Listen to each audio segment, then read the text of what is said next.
What's up, Cubers? Today I'm going to be talking about an interesting way of bottling your Rubik's Cubes, your puzzles. We can pickle that. If you don't know the reference for that, that's really sad. Anyway, this is called the Impossible Jar. It is a unique puzzle.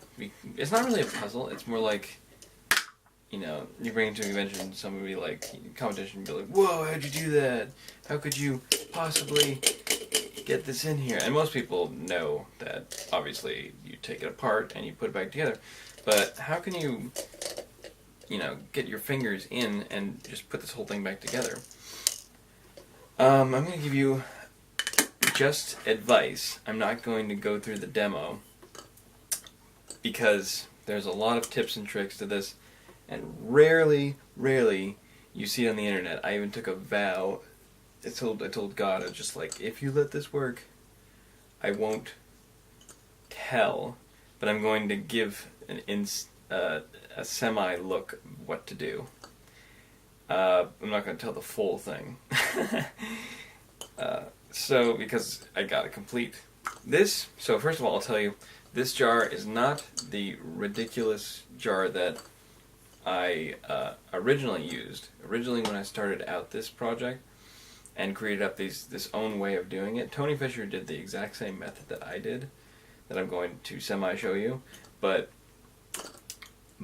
I did it before watching Tony Fisher, so I saw it, I was like, that's the same method I do. Anyway, but my jar was a lot, it was, let's see, it was this tall, so the cube would just move up and down and I could never get a hold of it. And compared to this one, I got this jar because it looks more like a puzzle jar. This one you can put 4 fingers in, this one only 3, so this one's a lot harder. I took this puzzle out of this jar and put it in this one, just so it could fit easily on my shelf. Okay.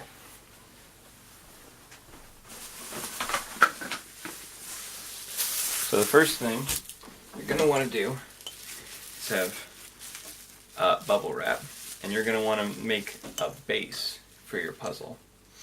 Now, in general, you can't stick the entire puzzle in. So, like we said before, you take it apart and you put the core in, and you have to create stability with the bubble wrap. I'm not fully going to tell you how to do it or show it to you, but I'm going to give you little snippets where you can just like edit it and make your own version.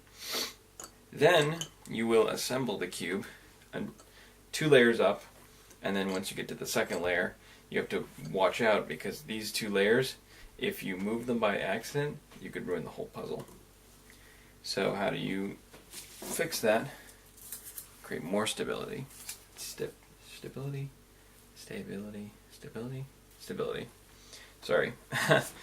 I do these reviews at night, really long day. So, anyway, you take cardboard. This is too small, it's just a little tiny piece, a little foam core. And you take 4 of them, and you have to create even more stability all around your cube. This will protect destruction from the last 2 layers. After you finish, this will give you more chance to press down on it, press down on it and finish your cube inside the jar. And then, luckily, the foam core and your bubble wrap, you can just rip out and you'll have a solved puzzle. You can use this with any puzzle you like, depends how big the jar is. I am going to pickle, we can pickle that.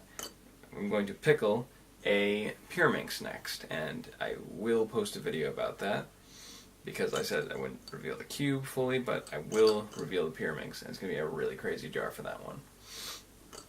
As a matter of fact, this is my first speed cube that I went to 2 competitions with, and then I got old and I got new models and I decided to retire it. So that is how you do the Impossible Jar. I hope that you enjoy this video. I will be doing more impossible jars in the future, just like Red KB, but I want to up it, and I want to put in Pyraminx as well as other crazy puzzles. So leave a comment, and subscribe, and as always, keep cubing. Alright, take it easy, guys.